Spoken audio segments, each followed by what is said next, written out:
दोस्तों नमस्कार। खबर बांगरमऊ उन्नाव से, जहां आरएस इंटर कॉलेज में बच्चों के लिए कैरियर काउंसलिंग प्रोग्राम का हुआ भव्य आयोजन, जिसमें मुख्य रूप से कक्षा 11 और 12 के बच्चों द्वारा प्रतिभाग किया गया। कार्यक्रम का शुभारंभ सरस्वती वंदना, माल्यार्पण, दीप प्रज्वलित कर किया गया।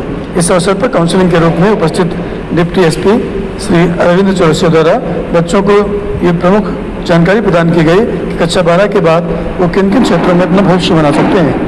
उन्होंने इंजीनियरिंग, मेडिकल, सिविल सर्विसेज सहित अन्य क्षेत्रों में संबंधित बच्चों को जिज्ञासाओं का मार्गदर्शन किया और बच्चों के विभिन्न प्रश्नों का समाधान किया।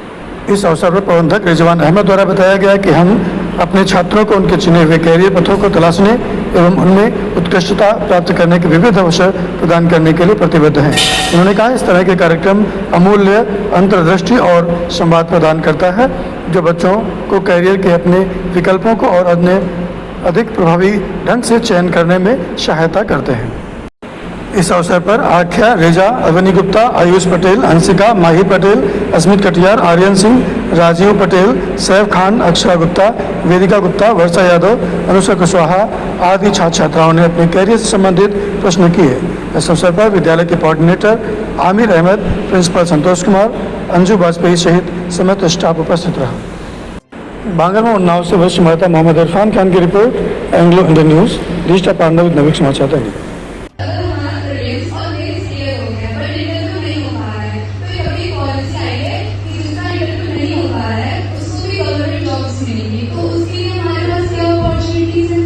क्यों सोचते हो ये सब नेगेटिव साइड?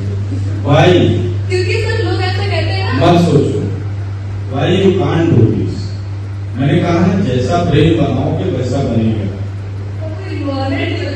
बेटा मान लो मेरी बात को, मैं जो चीजें कह रहा हूँ वो सोल वर्ड्स हैं, उसके लिए आप कुछ और ना सोचिए। मैं बहुत एक्सपेरिमेंट कर चुका हूँ, इतना बड़ा हुआ हूँ तो बहुत सारे कंपटीशन देख चुका हूँ।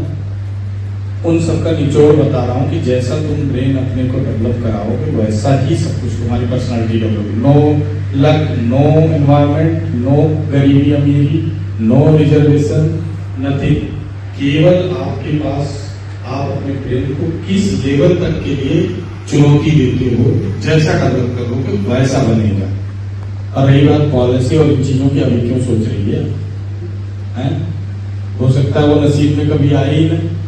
मेरे तो एक भाई साहब है, वो आईएएस का इंटरव्यू दे के भी टीसीएस में बाद में उनका ऑडिटर हो गया तो उसको चले गए, लेकिन मुझे तो नहीं दिखा उनको कभी कि कोई अपॉर्चुनिटी आई हो। इन सब चीजों पे मत जाओ। वो अपॉर्चुनिटी क्या करोगे उसके लिए तो तुम अपने को खुद ही इतना अच्छा ट्रेन कर रही हो, पढ़ रही हो कि तुम कई अपॉर्चुनिटी तुम्हारे सामने, क्यों उनकी उस पर जाओगे। कभी कोई ये ना सोचे कि मैं आईएएस नहीं बन पाया तो मैं ये नहीं कर पाऊंगा। दुनिया का हर आदमी अपनी अपनी फील्ड का मास्टर होता है। बहुत सारे ऐसे बिजनेस टाइकून हैं जिन्होंने कभी आईएएस के कंपटीशन में बैठे ही और वो आज एक अच्छे लेवल पे। बहुत सारे ऐसे डॉक्टर्स हैं जिनके पास किसी आईएएस से भी ज्यादा हर चीज की फैसिलिटी है। तो ये सब कभी मत सोचना, सब होता है। तो मान लो 10 फीट का तो क्या होता है, आपने पढ़ा तो 10 बार, आपको याद नहीं बेटा तो वहां नहीं कर पाओगे। बात क्लियर हुई? तो इसलिए